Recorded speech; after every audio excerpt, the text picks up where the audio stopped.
பிரபாரன் வந்து போதவஸ்து வியாபாரத்தில் ஈடுபட்டது. அதாவது நீங்கள் இதில் இங்கே பல விடயங்களை பற்றி சொன்னீர்கள். ஆனால் ஒன்றை ஏற்றுக்கொண்டிருக்கிறீர்கள்.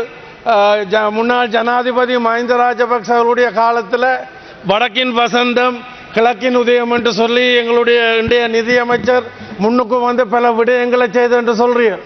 அதுக்கு முதல்ல ஏன் செய்ய இல்லை? அதுக்கு நீங்கள் விட இல்லை. நீங்கள் அங்கே வந்து தடைகளை தான் ஏற்படுத்தி கொண்டிருந்த நீங்கள்.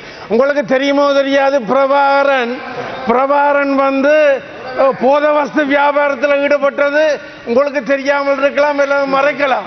ஆனால் பொய்யான இதுகளை வந்து இங்க சபைக்கு விட வேண்டாம்.